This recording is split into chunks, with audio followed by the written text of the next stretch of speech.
Hola, buenos días. Bienvenidos a esta conversación que forma parte del Rocódromo 2020 que organizan las escuelas de rock y que Puerto Ideas ha querido participar con una conversación en torno a la música, pero a la música como experiencia vital, como experiencia comunitaria, sobre todo en estos tiempos en que ha sido muy difícil llegar o volver a esa experiencia.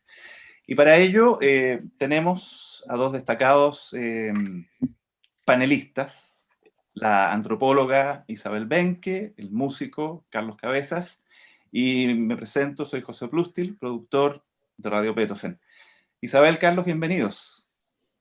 Hola José, muchas gracias por la invitación. Hola José, muchas gracias por la invitación, es un placer. Bueno, vamos a hablar de música.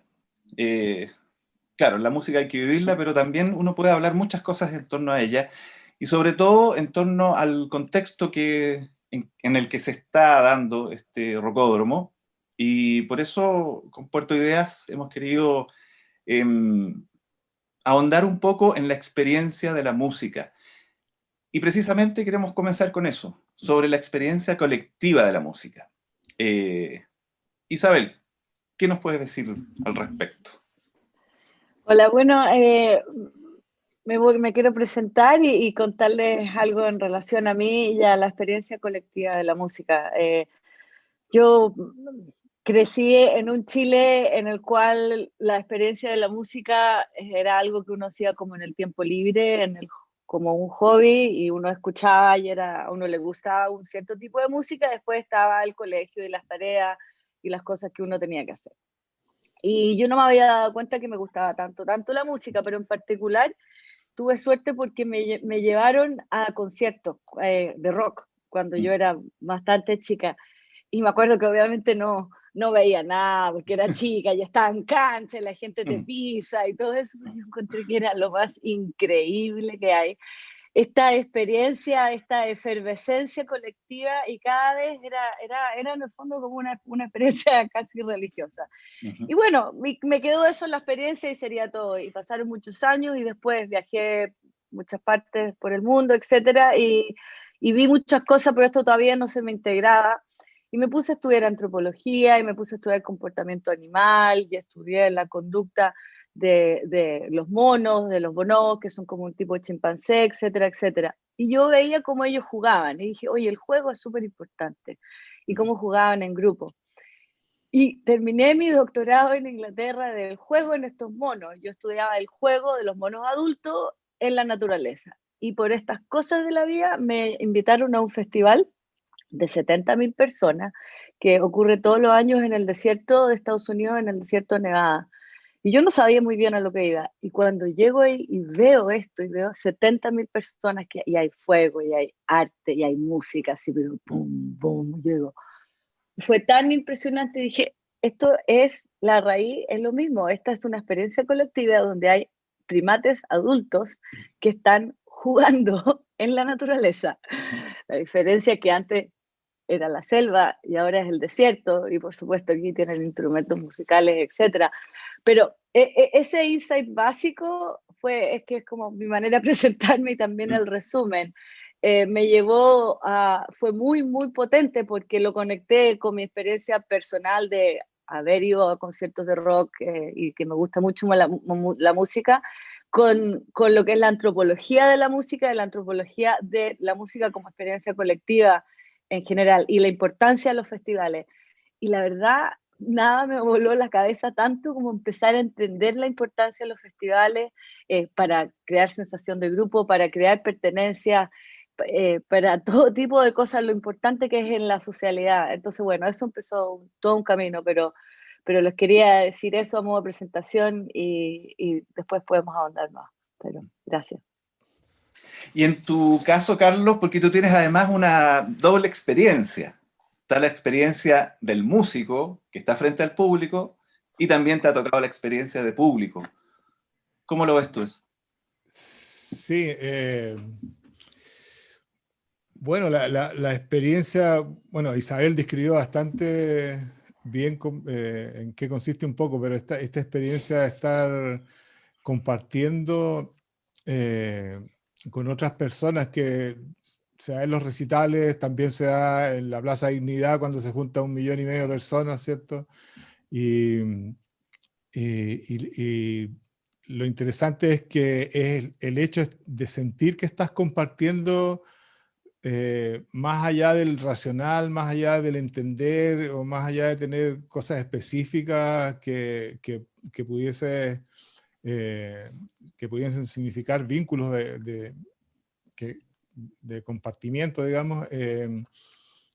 Hay una sensación ancestral básica que es muy significativa en la experiencia humana, y la música, bueno, el arte en general se supone que describe los comportamientos humanos y nos describe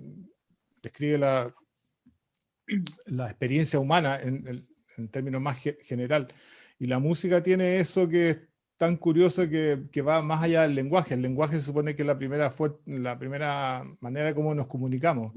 Pero resulta que la música de alguna manera te comunica más allá que eso, ¿no? Se habla que la música es universal, pero es más allá del cliché de que idealista de que la música pueda ser universal. Es evidentemente un lenguaje que va más allá del racional y que nos comunica desde la guata, no sé, desde las vísceras, nos comunica de una manera que es imposible de escribir, y que quizás lo mejor que tiene es eso, que es imposible de escribir, que está separada de este racional, ¿cierto?, en el que tanto confiamos y en el que nos jugamos la vida para entendernos y para analizarnos y para, qué sé yo, entender vagamente quiénes somos, cómo actuamos en términos sociales, en términos de comunidad. Entonces, nada, en general, la experiencia que hemos tenido en el escenario se acerca mucho más a esa otra experiencia de sentir que estamos todos juntos cuando tocamos con los electros, qué sé yo, con la banda. Creo que lo que más disfrutamos es eso, de entender que es nuestra música, la música que se hace en Chile, la que está ahí y la que estamos todos disfrutando, estamos disfrutando de esa experiencia más que de una experiencia unidireccional de unas personas en un escenario enviando un mensaje, el que sea, a otros que están allá recibiendo este mensaje, sino que una cosa mucho más catártica y visceral y más horizontal. No está, ¿cierto? En algún minuto estábamos hablando de esto de la expresión musical como una expresión natural del ser humano, ¿cierto? La expresión artística como una expresión natural del ser humano. Por ahí siento que realmente llegas mucho más allá que el viaje personal que puedas tener como artista, ¿cierto? Que estás tratando de darle un mensaje a la gente de cómo hacer tal o cual cosa, cómo sentir. Creo que se llega mucho más allá de esa otra manera, y la universalidad que pueda tener ese lenguaje se pone de manifiesto mucho más en estas experiencias catárticas, viscerales, no sé, ancestrales, colectivas que genera la música. Claro, y al final, claro, uno tiene la idea del artista, del creador, del músico, que trabaja solo, en cierta medida, creando, pero eso necesita de la retroalimentación, porque al final, no, ¿qué sentido tiene, cierto? ¿Qué sentido tiene que quede como una experiencia solitaria que no se comunica? Me imagino. Sí, o sea, yo siento que el arte en general saca a flote eso, a ver, en los procesos creativos, en mi caso, bueno, yo no tuve academia musical, nunca estudié música, entonces creo que tuve la suerte de estar en esta época en que empezaron a aparecer maneras de poder desarrollar ideas musicales con todos estos instrumentos electrónicos, qué sé yo, que acercó a... que descolgó del hecho de desarrollar destrezas físicas en un instrumento como Claro. para poder escuchar alguna idea que tuvieses, porque antes, ¿cierto? 100 años atrás, para poder escuchar una idea que tuvieses, tenías que tener un grupo de personas que representara esa idea en sus instrumentos, ¿cierto? Entonces partir de ahí, entonces la experiencia de los procesos creativos se basa harto en eso, en procesos súper intuitivos. Y creo que, bueno, en general, eh, esto de hablar de uno mismo no es muy... en Tan general... temprano en la mañana, además, claro. Tan temprano en Sin la una mañana. cerveza, así como en Sí, frío nomás, ¿no? Sí, terrible. sí. Sí, claro. Es difícil. Sí. En general trato de estar muy informado de todo lo que sucede. O sea, desde chico que Mm. fui lector así, pero compulsivo, me leía todos los diarios, todo lo que tuviera letras lo leía. Entonces, en general como que uno absorbe mucho de todo lo que está sucediendo. Claro. Y en los procesos creativos lo interesante es que no saber a dónde estás llegando, no partir de una estrategia de leí una historia muy bonita, entonces quiero ponerle música. No, en mi caso, no, o sea, hay procesos creativos que funcionan así, gente que lo hace muy bien, pero en mi caso yo creo por toda por cómo entré a la música, siempre sentí que entré como por la ventana de la cocina, no sé, o del baño. Came in through the bathroom window, decían por ahí. Entonces, como que trato que sean lo más intuitivo y saber lo menos posible cómo se hacen las cosas, no saber a dónde llegas para que haya asombro. Creo que el asombro es una de las cosas que hemos perdido, ¿cierto? Trato de poner como esas cosas bien básicas de los seres humanos que nos han movido desde siempre, ¿cierto? Que son la curiosidad, o sea, curiosidad básica, así como que, ¿cierto? El aprendizaje, el aprender cosas nuevas, ¿cierto? Y el asombrarse. Trato que esas cosas estén en los procesos, entonces nunca sé cómo va a terminar una canción. Si alguien pregunta, ¿cómo hiciste esta canción? No tengo idea cómo se hizo. Claro. Y me encanta que quede ahí, ¿cierto? Así dejas el intelecto fuera, porque cada vez que te pones inteligente, creo que en términos creativos no funciona. ¿Qué querrá escuchar la gente de mí? Todo ese tipo de expectativas, todo eso fuera, lo más lejos posible de intelectualizar el proceso creativo. Entonces, siento que por ahí resuena un poco con una mirada más ancestral, más así como, no sé, más intuitiva, mucho más intuitiva y emocional, ¿cierto? Que se supone que, sobre todo en estos tiempos, ¿cierto? Donde lo, el tratar de entendernos racionalmente, el tratar de analizar todo lo que está pasando en pandemia. Nosotros tenemos acá el tema de la pandemia, pero también está el estallido social, ¿cierto? Que se han mezclado las dos cosas. Estamos como con examen para marzo, parece, porque no hemos aprendido mucho, ¿cierto? Lo que partió como el estallido social, como que si no lo entendimos muy bien, ahora la pandemia como que nos viene a reforzar ya con pera y manzana, ¿qué parte no entendiste? Claro. Entonces... Te dejaron repitiendo, pero... ¿Sabes? Para marzo ahí se nos cayó el carnet, pero bueno. Entonces ya... nada, pues por ahí va me perdí un poco, por ahí va un poco mi experiencia en la música. Pero eso es súper... No, eso es súper interesante lo que hablabas tú de la intuición, porque cuando nosotros hemos conversado previo a esta reunión, hemos reiterado mucho y retomado mucho ese tema de cómo la música ha estado siempre con el hombre. O sea, no es algo que es algo que de repente a alguien se le ocurrió enseñar música ni nada de eso. Ha estado siempre. Y eso Isabel nos ha contado ejemplos interesantísimos. Sí, ahí les puedo contar un ejemplo, pero antes quería hacerle como si hizo un yes and a Carlos, porque me quedé pensando en lo que decía que uno no necesita el lenguaje, que te das cuenta que la intuición está tan viva y que el lenguaje se hace curiosamente no necesario, y igual está curiosamente dejar el intelecto afuera. les quería contar una anécdota, porque hace varios años atrás, con un grupo de académicos, y obviamente los académicos son una especie de humano bastante curiosa, que creen que solo existe el intelecto y que de hecho el cuerpo está para llevar el cerebro a distintas partes, ¿no? El cuerpo es solamente... El transporte.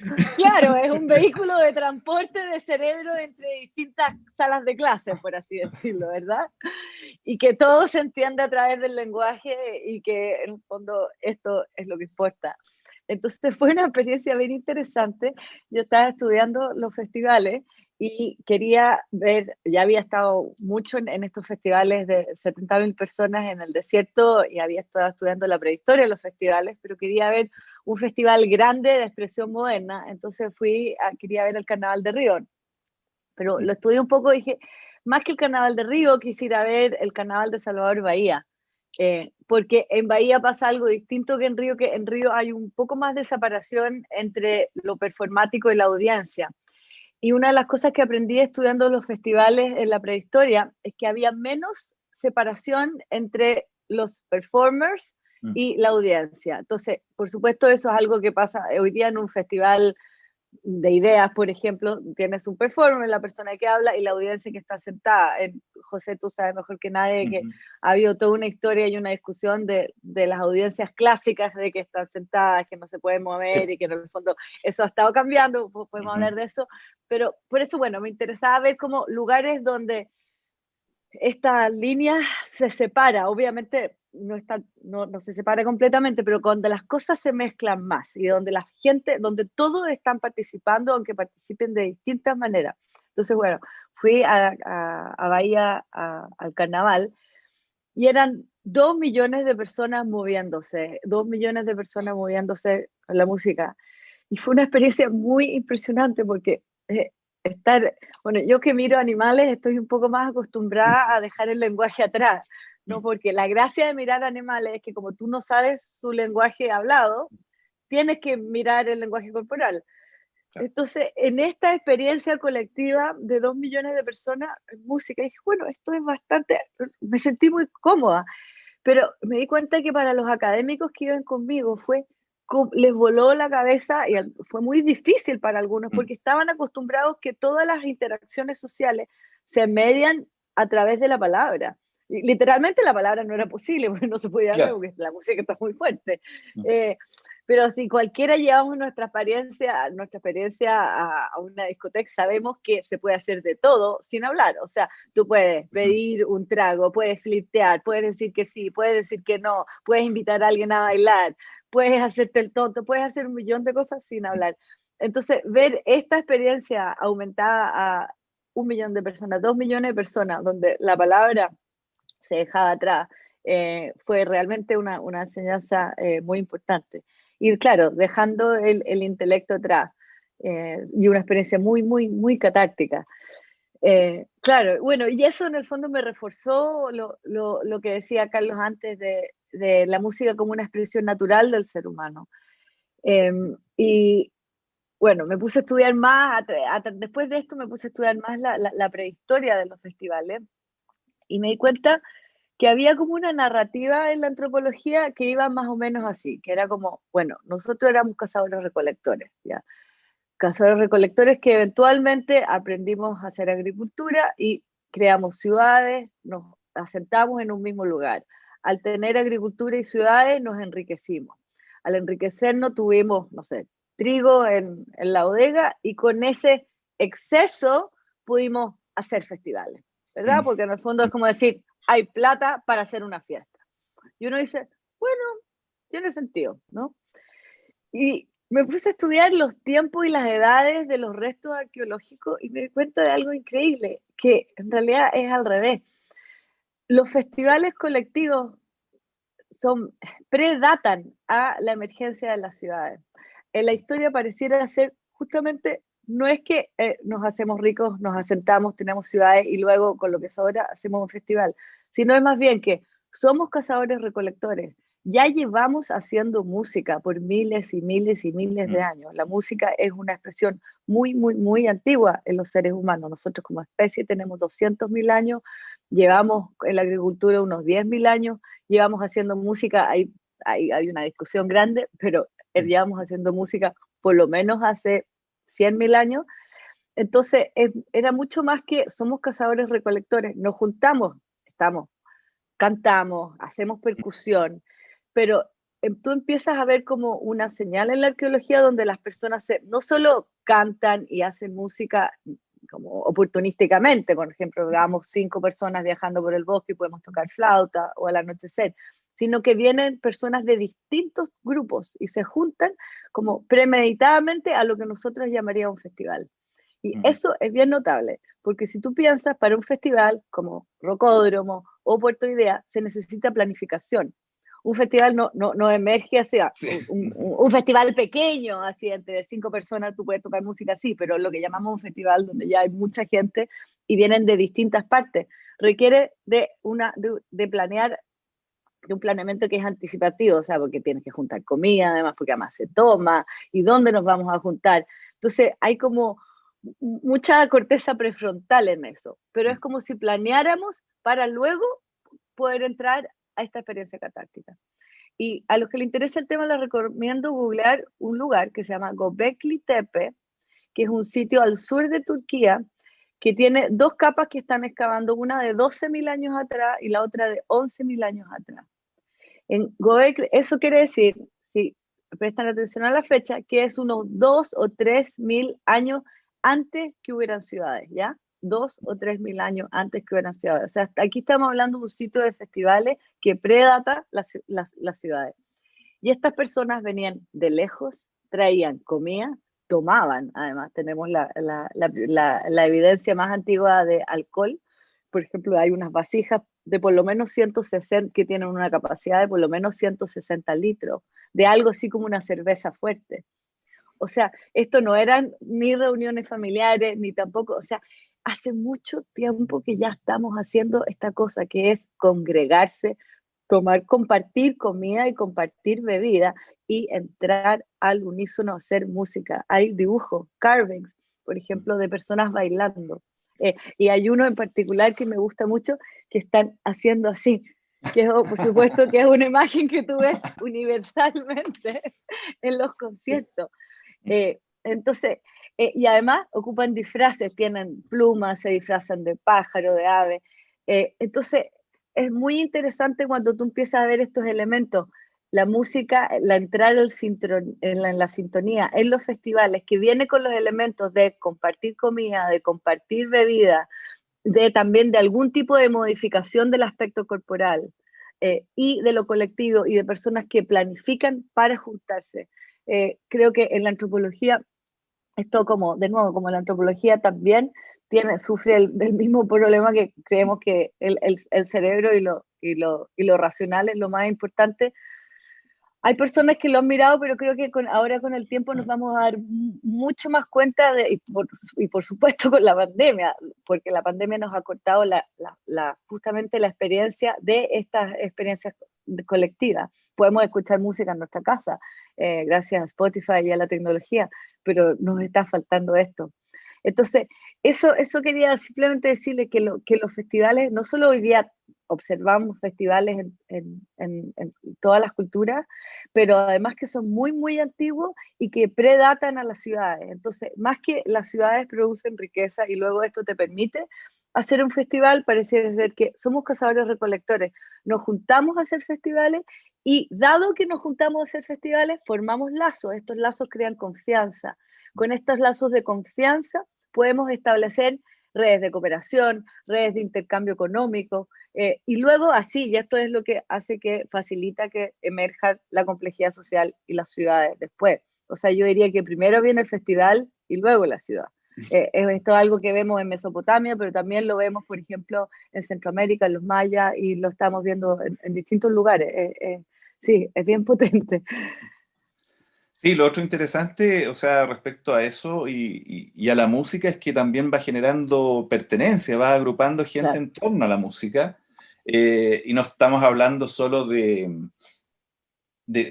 una festividad religiosa o de la festividad del vino, qué sé yo, son distintos ámbitos. O sea, tenemos o sea, un mejor ejemplo es cómo jóvenes, niños, adolescentes, jóvenes, se identifican con la música es parte de ellos, y su experiencia depende mucho de la música, y muchos la experimentan la música, como decía Carlos, con intuición, y ahí también la música se torna universal, porque expresiones como hip hop, como punk, no son de un lugar, se pueden adoptar en todos los lugares.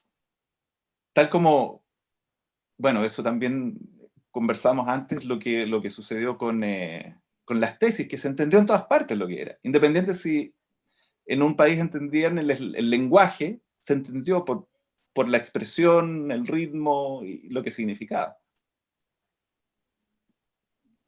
Sí, bueno, las tesis, como conversábamos, ¿cierto? Son un ejemplo muy significativo de la universalidad que puede tener, ¿cierto? Lo que ellos hicieron es como un lenguaje bien básico, súper primario, digamos, son movimientos muy simples y es el lenguaje entonado, ¿cierto? Es el lenguaje al que se le da una musicalidad, que eso pasa harto en la música urbana ahora, ¿cierto? Una de las cosas buenas que está sucediendo con la tecnología es que estas barreras, estas brechas que habían antes como para acceder a la expresión musical, que significaba que tenías que adquirir destrezas en algún instrumento y destrezas académicas en el sentido de entender, qué sé yo, la relación, las armonías, las notas, qué sé yo.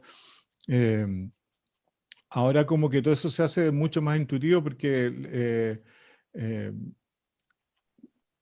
ahora puedes hacer, con un notebook basta para hacer música. Uh-huh. Y esa bajada de requisitos de piso, digamos, como para poder desarrollar una expresión musical es súper significativa actualmente, porque le da voz, ¿cierto?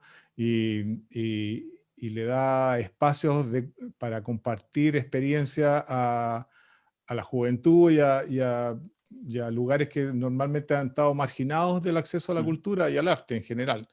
Entonces, por ahí es súper significativo. La música urbana ahora, ¿cierto? Puede ser una base muy sencilla, una base que puede citar pulsiones estéticas de distintos lados. Esa base puede ser cualquier cosa, no necesariamente es un estilo específico, como partió el rap. A estas alturas puede ser cualquier cosa, puedes poner un bombo y el ruido de un estadio, ¿cierto? Y sobre eso decir algo. Entonces, encuentro que es muy interesante eso, porque está horizontalizando la expresión artística, ¿cierto? Sacándola de ese lugar lejano en que, por lo menos en mi generación, nos enseñaban que estaba, ¿cierto? Y poder tener expresión a este nivel más emotivo, más intuitivo, ¿cierto? Creo que es muy saludable en general para que la gente, o sea, hay uno de los problemas sociales que tenemos, ¿cierto? Es que hay una gran parte de la población no se siente considerada dentro de la sociedad, ¿cierto? En las protestas, ¿cierto? Cuando un cabro se sube arriba de un guanaco, ¿cierto? Y la gente lo grita, es primera vez en su vida que está siendo considerado, ¿cierto? Socialmente. Entonces, tener un espacio o la capacidad de poder expresarse, aunque no sin entender mucho lo que estás diciendo o cómo lo estás diciendo, es súper significativo porque la gente se valida ante sí misma y le da un sentido a la vida de las personas, ¿cierto? Siento yo. Entonces, esa es una de las cosas buenas que ha estado pasando con la tecnología, que ahora es mucho más sencillo, ¿cierto?, poder expresarse musicalmente a ese nivel tan básico y sin que tú tengas la menor idea de música, de una nota siquiera, si es el caso. Y tú hablabas de punkis recién, ¿cierto? Pucha, un grupo de cabros que se juntan, que apenas saben tocar los instrumentos, pucha, es una expresión humana, básica, que habría que cuidar mucho y que hay que o sea, quizás en ese ámbito es más importante, ¿cierto?, fortalecer esos espacios que los espacios que ya están consolidados, que ya tienen sus rutas diseñadas, ¿cierto? Este es un espacio más virgen y que es mucho más significativo en términos sociales, en términos de salud mental social y en términos, o sea, de lo que estamos, bueno, los análisis son largos y complejos de lo que está pasando ahora, ¿cierto? Pero gran parte es esta desigualdad social que hay, ¿cierto? En que hay mucha gente, como decía antes, que se siente que no es considerada, que no pertenece, que no se siente en parte de una nación ni nada. Y esto puede ayudar significativamente a entendernos mejor en términos comunitarios y a sentirnos más integrados de alguna manera en esta comunidad. De todas maneras, no, es que no puedo estar más de acuerdo contigo, Carlos, y creo que por dos razones, el término que dijiste ahí, la salud mental, social. Uno, porque la experiencia de la música, como dijiste tú, José, al principio, es una experiencia vital. O sea, primero que nada, somos animales, estamos vivos y nos gusta y necesitamos sentirnos vivos. Entonces, la música es un gran ejemplo de una experiencia vital. Estamos en el presente, además, y estamos en el presente con todo nuestro cuerpo, con todo nuestro sentido y nos sentimos vivos. Y lo segundo que pasa es lo que decía Carlos, que cuando tú te mueves al unísono con otras personas, porque la música te sincroniza, y el tema de la sincronización es súper importante. Cuando tú te mueves, si yo me muevo contigo, si yo bailo contigo, si yo canto contigo, yo formo un lazo contigo. Pues la duración de ese momento musical somos parte de algo que es más grande que nosotros. Y eso es infinitamente saludable para un animal social como nosotros. Los seres humanos evolucionamos en sociedades pequeñas, pero evolucionamos con otros. Entonces hay como una soledad profunda que tiene que ver con algunas características de la vida moderna, pero sobre todo se han aumentado ahora en pandemia, que yo diría que la música es antídoto a este tipo de depresión colectiva, pero también es profilaxis. O sea, la profilaxis es algo que previene la depresión, ¿no? De hecho, conocemos experimentos en que lo mismo se aplica al juego en general, porque es como una expresión colectiva, pero la música creo que hay algo que es antídoto y profilaxis para la depresión, porque sobre todo es una falta de belonging, una falta de pertenencia y de experiencia vital. Entonces, claro, las dos cosas juntas son tremendamente fuertes. Y ahí la sincronización, piensa en lo rápido que hay un término que es el entrainment, que es como cuando tú entras en el ritmo de otro. O sea, inmediatamente con un ritmo, o sea, empiezas una percusión y al tiro es casi imposible además, ¿no? Y mira José, como él está moviendo la cabeza, así, es que eso es increíble, porque estamos en Zoom, el maldito Zoom que obviamente ya por lo menos tenemos audio y visual, pero como las pantallas son chicas, nos falta toda una cadena de información corporal, pero aún así igual resulta. Entonces, por supuesto, esto lo aumentamos tantas veces cuando estamos en persona. Y los humanos somos un animal muy curioso en esto, porque hay otros animales que son musicales en el sentido de de ser muy sensibles a las notas musicales. Por supuesto, los pájaros nos dan cancha tirilado en esto, y los loros en particular también tienen una capacidad de ritmo. Pero los primates y los mamíferos en general no tanto. Entonces, nosotros somos un mamífero muy raro en ese sentido. Somos un primate que fuera más como un loro, un primate que es más como un pájaro, porque ocupamos la música como una manera de sincronizarnos. Entonces, al ver, por ejemplo, los festivales y las experiencias colectivas, yo me acuerdo de cómo un cardumen de pescado, perdón, un cardumen de peces se mueve al unísono. O como los pájaros, por ejemplo, los starlings también se han visto que se mueven como si fueran, a veces vuelan y hay unas formaciones que es como si fueran todo uno. Y por supuesto, si tú estás en un estadio, en un concierto, en un recital, ves que pasa lo mismo con los seres humanos. Tenemos, ese momento en que la emoción y el movimiento viaja a través de una muchedumbre y la sincroniza. Y en ese momento somos todos parte de un cuerpo más grande. Y eso creo que psicológicamente, corporalmente es una experiencia muy fuerte y muy, muy sanadora también.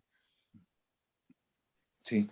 Y sobre, volviendo un poco a lo de la experiencia musical, ¿ustedes creen que qué tan importante es para un niño, un joven, tener esa experiencia musical, no solo de escuchar música, sino también de hacer música, de practicar música? Yo creo que es fundamental que, o sea, debería estar mucho más integrada en la educación básica, ¿cierto? Está esta idea de que, a ver, de que que si te vas a meter en la música es porque tienes algún interés en ser músico, ¿cierto? Y desarrollar un oficio en eso. Pero la música siento que debería ser una actividad mucho más doméstica, sin independiente que eventualmente si quieres puedes desarrollar una carrera musical, pero debería ser algo bastante más doméstico, ¿cierto? Tal como pichanguear, ¿cierto? Cuando te juntas a pichanguear con tus amigos, bueno, puede ser que sea interesante quién gana, quién mete más goles o no, pero realmente lo que está pasando ahí es que estás compartiendo con tus amigos, estás echando la talla y hay un cariño y hay una, una experiencia humana, ¿cierto? Cuyo valor o significado más importante va por otro lado. Y con la música debería pasar algo similar, ¿no? Que en los colegios, tal como hay gimnasios, ¿cierto? Podrían haber salas de ensayo o instrumentos, ¿cierto? Donde donde el hacer eso tuviese la misma importancia que pichanguear. En la experiencia que yo tuve, o sea, yo me decidí a la música cuando entendí eso, en este viaje que alguna vez hice a Inglaterra, ¿cierto? A Londres, donde estaban estos primos que me invitaban a bichanguear, íbamos a bichanguear, íbamos al bar a tomar cerveza, íbamos a jugar snooker, pool, y después íbamos a esta sala de ensayo, metíamos bulla y la sensación era muy parecida a cuando estábamos pichangueando y no tenía ni más importancia ni menos importancia que la cerveza o que la pichanga o que jugar pool. Entonces, entonces creo que entender la música así como una parte de expresión humana básica y como casi un derecho humano básico en términos de expresión musical, creo que cambiaría harto la salud mental en general, la salud social.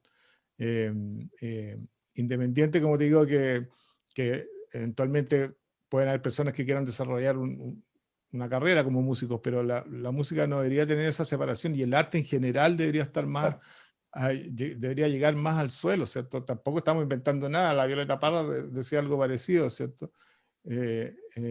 Cualquier persona podría hacer como un taller de cuál sería la canción que ella haría sin ponerle toda esa carga de que si estáis haciendo una canción es porque quieres ser famoso, porque quieres que el mundo sepa de ti, ¿no?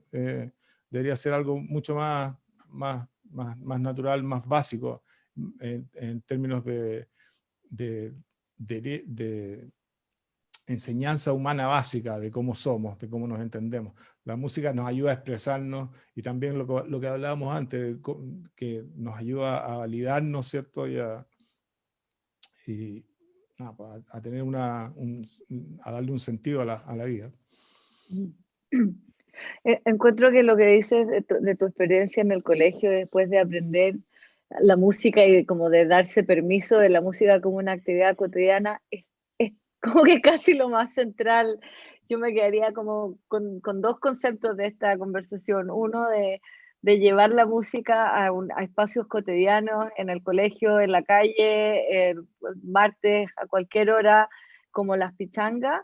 Y después está lo de los rituales colectivos que hablamos antes, pero simplemente para comentar un poco lo que decía Carlos, mi experiencia de niña también fue la misma, era como si uno podía acceder a la música era solo porque literalmente tenías dedos para el piano, o sea, había que ser como virtuoso o ser capaz.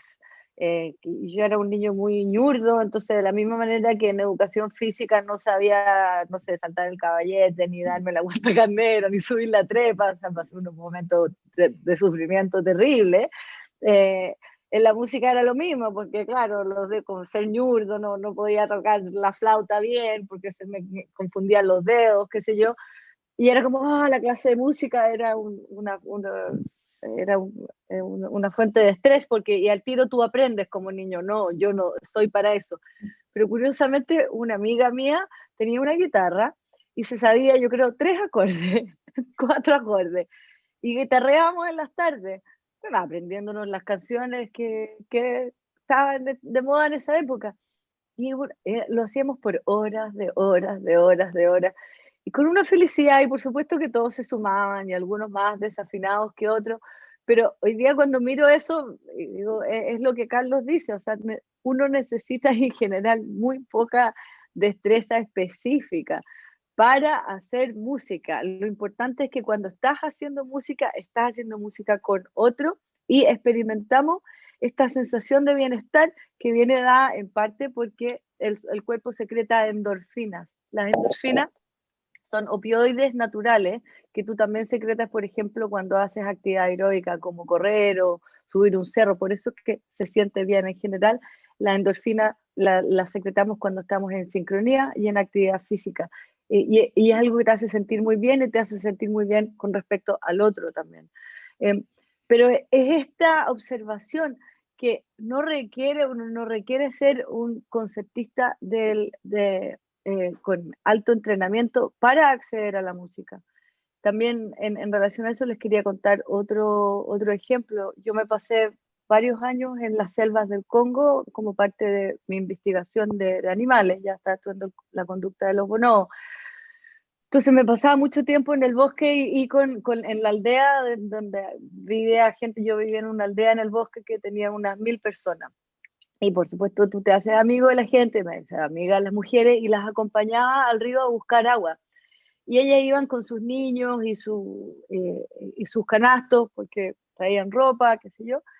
Y me llamaba mucho la atención cómo la música, el juego y la actividad colectiva tenía unas transiciones hacia lo doméstico y el trabajo y la vida normal que no eran absolutas. Entonces se entraba y se salía. Por ejemplo, estábamos en el río lavando ropa y ellas se metían al río a cubrirse, no sé, hasta la cintura y ocupaban el agua como un tambor. Y empezaban a literalmente tamborillar en el agua y a cantar como un lenguaje entonado, es exactamente lo que describía Carlos. Y hay veces con algunas palabras como si fuera un rap, pero con unas líricas bien básicas, después ella decía algo, entonces tú le copias. En el fondo era un juego y lo hacíamos por algunos segundos y tienen elementos de display y tienen elementos de vitalidad al final y luego se volvía a recoger agua, a lavar ropa, qué sé yo, y luego lo podríamos hacer de nuevo y tal vez cantábamos de vuelta en camino a la casa. Pero eso era algo de todos los días, de la misma manera que al volver de mi trabajo en el bosque, una de las cosas que me gustaba más, empezar, antes de ver las luces de la aldea, no había luz eléctrica, pero se veían los fuegos, las fogatas de la gente, se escuchaban los cantos y la percusión, por supuesto, que está hecha en, en tambores que son pedazos de madera. Es tan así que esta gente en particular, que se llaman los Longando, inventaron un idioma basado en la percusión. Pescan un tronco que si tú le pegas arriba, tac, tac, tac, tac, tienes en el fondo un tono más alto y un tono más bajo. Entonces, como ellos desarrollaron como si fuera una especie de Morse para comunicarse a larga distancia. Ahora, ahí me cambió un poco de tema, pero era simplemente como decir, como la música también una fuente de innovación. O sea, lo que les quería contar era la experiencia diaria, lo que decía Carlos, es la experiencia diaria de la música en la parte de la vida de todas las personas en lo cotidiano. Pero también este ejemplo que vi de cómo pequeñas innovaciones que son a veces muy útiles, como por ejemplo en el caso para ellos de comunicación a larga distancia, ocupando los tambores, que son como tac, tac, tac, tac, viene la mujer que se parece a una palmera, qué sé yo. Entonces, así también en la mañana temprano sabíamos la noticia de si hay un funeral, si hay un almuerzo, que algo pasó, etcétera. Bueno, eso, la música tiene muchos ejemplos de innovación, pero lo importante ahí era, les quería contar mi experiencia de la música como actividad cotidiana y que está literalmente metida en la vida de todos los días. Sí, y de hecho, lo que tú mencionabas también esto de que, claro, a uno le tratan de enseñar flauta, qué sé yo, no puede hacer nada con el instrumento, le cuesta mucho, pero igual nosotros somos musicales porque tenemos la voz de partida, Claro. o sea, todos pueden cantar, afinado o no Sí, afinado, pero sí. todos cantan. Y la percusión, nuestro cuerpo puede ser percusión, y de hecho una de las enseñanzas básicas para los niños una manera de entrar a la música es con eso, con voz y percusión. Eso es como lo básico. Y Exacto. muchas cosas de otras materias se enseñan con música. De repente hay gente que le enseña, no sé, las tablas de multiplicar con música, muchas cosas. Entonces, sí, es algo básico. Y yo creo que nos hemos dado cuenta, además, ahora, con la pandemia, lo importante que es porque si tú escuchas, digamos, tú escuchas, todos tus vecinos están escuchando música mientras están en la casa encerrados trabajando, todos comparten por redes sociales lo que están escuchando, como por esta necesidad de, como no estoy contigo en el concierto del artista que me gusta, que nos gustaría ver, mira, yo estoy escuchando esto que también te gusta escuchar, y la gente empieza a compartir esto, con esta como necesidad también, porque la música, como decíamos antes, claro, es una experiencia individual, pero también colectiva, y necesita de eso, porque muy bien lo dijo Carlos, no se puede explicar, tú no le puedes decir a alguien, claro, tú le dices, no, esa canción es bonita, pero no puedes explicar algo tan abstracto, necesitas mostrársela a alguien para que la entienda.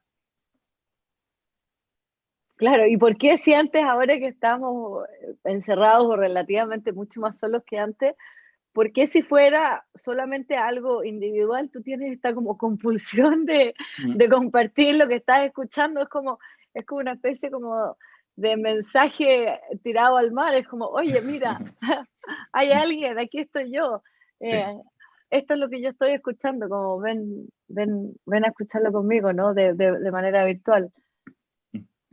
Sí, también creo que hay en algún minuto creo que lo hablamos, hay una búsqueda medio inconsciente de un lenguaje distinto que el lenguaje artístico que comunica cosas distintas y en el que todavía creemos mucho más, por cierto, hoy día que está todo tan líquido, como dicen por ahí, en lo racional, las noticias, en todo lo que, desde los fake news para adelante, que ya no confiamos en nada mucho porque hasta los datos científicos, ¿cierto? Aparecen gente o sea, hay terraplanistas, todo a ese nivel. Entonces, y ya todo es tan difuso y hay tanto humo dando vueltas, ¿cierto? Que da la sensación de que casi en defensa propia, inconscientemente, buscas otro lenguaje para comunicarte y sabes que el lenguaje artístico, por lo menos, ahí todavía no hay fake news, ¿cierto? Es bastante más real, ¿cierto? Y aunque no se entienda mucho, algo algo pasa ahí que sientes más verdad y sientes que hay un espacio más esperanzador de- en términos de, no sé, de cómo entender las cosas en adelante. Se ha dicho todo el rato que el arte nos ayuda a entendernos, ¿cierto? Eh, y que todo lo que se haga en términos de expresión artística durante esta pandemia, cuando lo veamos más adelante, va a ayudar a entender qué pasó y seguramente nos va a dar herramientas como para entendernos mejor más adelante. Entonces, nada, siento que hay que darle el mayor espacio posible a esta expresión artística ahora, ¿cierto? Porque los análisis que estamos haciendo desde acá como que nos están llevando a muchos lados y todavía estamos en posiciones, no sé, demasiado sordas con respecto a las otras opiniones, ¿cierto? Estamos todavía súper excluyentes, ¿cierto? En términos de que no aceptamos tan fácilmente las ideas que son distintas a las tuyas.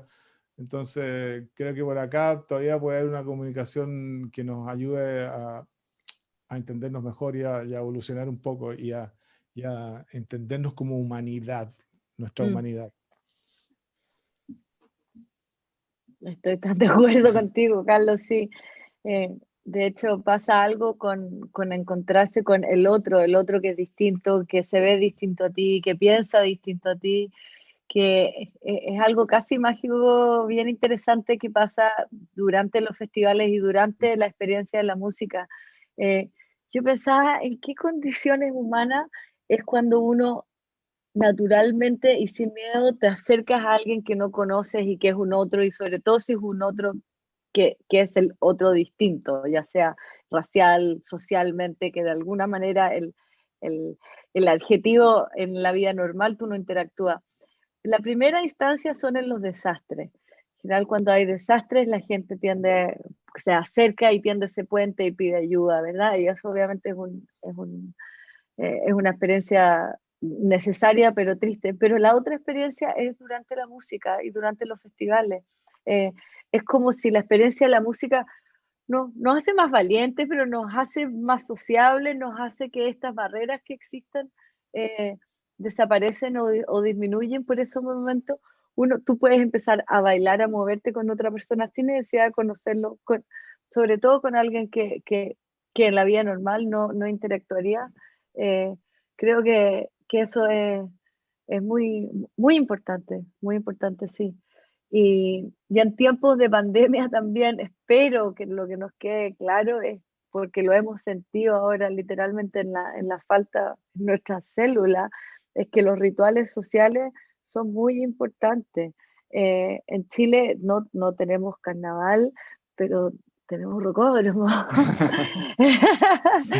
Claro, tenemos rocódromo y yo encuentro que es muy emocionante porque como alguien que es un antropólogo y estudia la importancia de los festivales en afiatar y en crear las comunidades, cuando entendí eso, lo primero que fue pensar es, oye, pero en Chile no tenemos carnaval, no tenemos festival, pero qué terrible, y eso cuánto de nuestros problemas explicará, porque no tenemos estas instancias que no ocurren todo el tiempo, sino tienen que ocurrir todo el tiempo, ni ser todos los días. Justamente los festivales tienen momentos en el tiempo y empiezan y terminan, y todos sabemos que las reglas son de esta manera aquí en estos 3 días, y el lunes uno va a trabajar y sigue, pero hay algo en esta experiencia del ritual social que creo que para nuestro país es muy importante, es muy sanadora, nos hace sentir parte de un todo, también nos conecta. Bueno, tenemos el fútbol y distintas experiencias religiosas, pero creo que a través de la música eso es realmente, no nos podemos equivocar, es ancestral y sabemos que funciona. Encuentro increíble que Rocódromo esté uniendo a Chile a través de todas las regiones y que haya más de 100 bandas. Realmente lo encuentro muy emocionante, y me encantaría seguir viendo cómo se puede potenciar más. O sea, lo que ustedes están haciendo ya es increíble y es un servicio al país maravilloso, así que eso no va. No tenemos carnaval, pero tenemos rocódromo, por suerte. Bueno, yo creo que ya ha llegado el momento de ir cerrando esta conversación que hemos tenido, que ha organizado Puerto Ideas con Isabel Benque, Carlos Cabezas, en torno a Rocódromo 2020. ¿Algunas palabras para el cierre? Isabel, Carlos. ¿Carlos?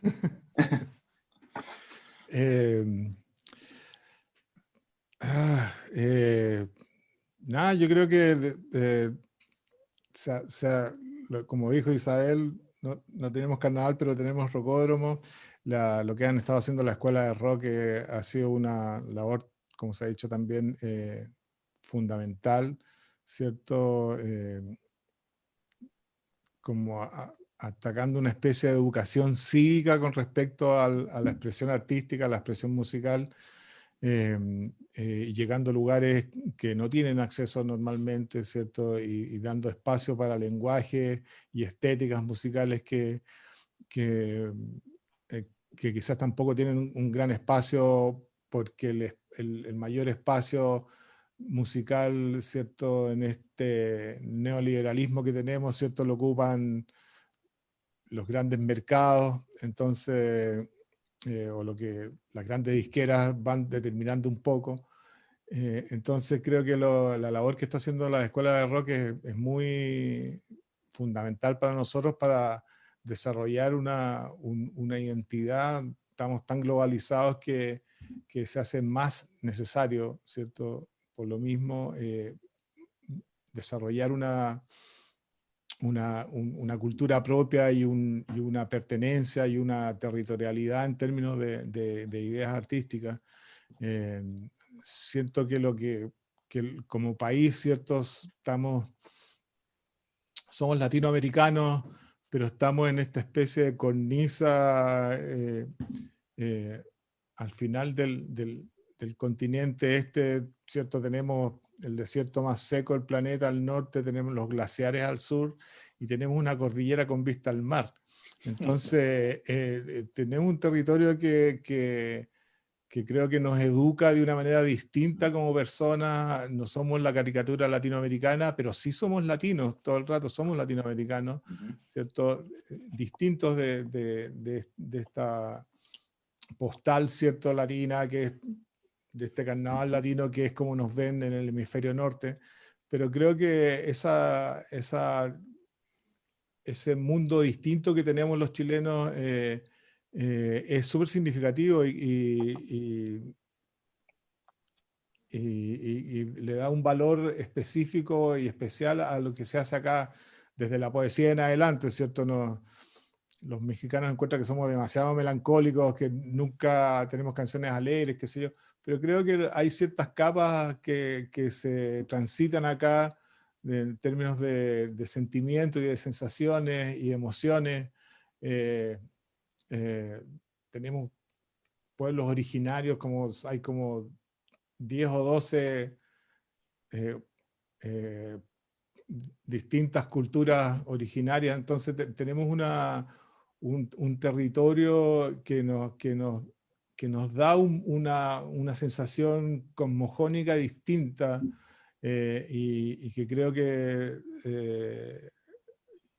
está ese espacio como para poder desarrollar una expresión musical que nos dé identidad y que nos dé pertenencia una territorialidad que nos ayuda a validarnos mejor, ¿cierto? Y, y, nada, y tener un sentido de comunidad dentro de Latinoamérica importante. Eso. ¿Isabel? Ya. Mira, es que me quedé pensando en algo que dijo Carlos antes, que hablaba de lo real, de la importancia de lo real y de que en esta época que tenemos posverdad y que incluso tenemos terraplanismo, a pesar de que uno dice ya la evidencia científica y empírica de uno mismo no puede ser mayor. Entonces hay una confusión y para dónde se va y dónde te enraizas, ¿no? Dado esta cacofonía de confusión que hay.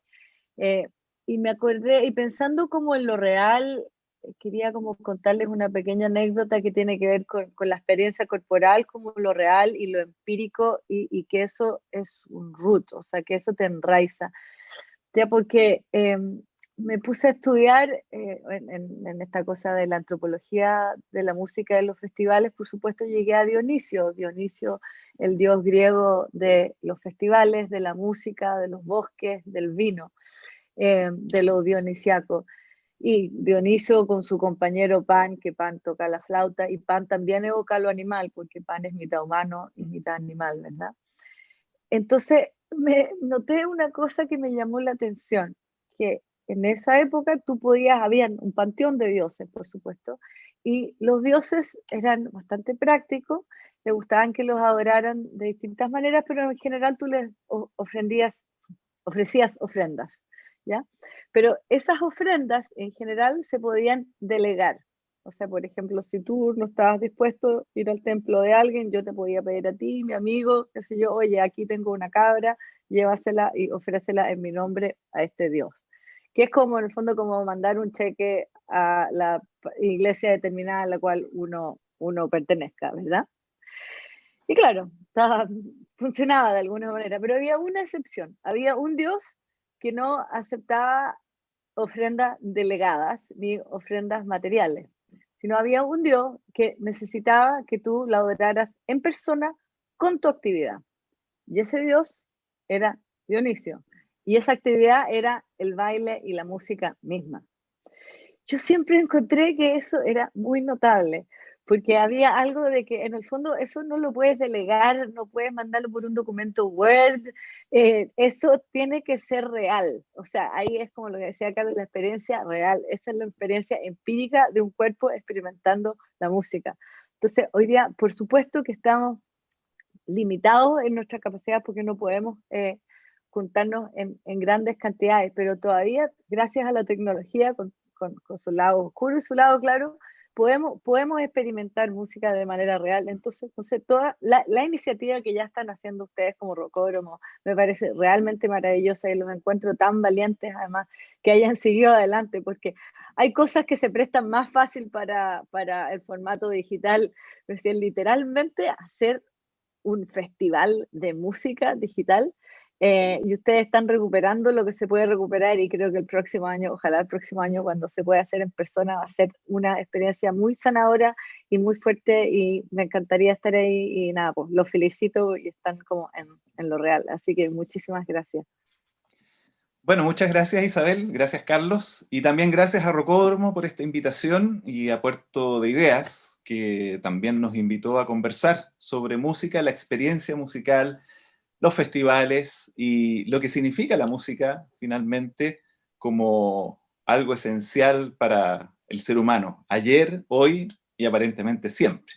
Así que muchas gracias y bueno, bienvenidos a Rocódromo 2020. Gracias José, gracias Carlos, gracias Puerto Ideas y gracias Rocódromo. Sí, lo mismo, gracias a Rocódromo por invitarnos y gracias a Isabel y José por esta muy buena conversación, que hace muy bien, nos hace muy bien. Sí. Gracias, que estén muy bien. Sí, gracias. Okay. Chao. Chao. Chao. Hasta la próxima. Chao.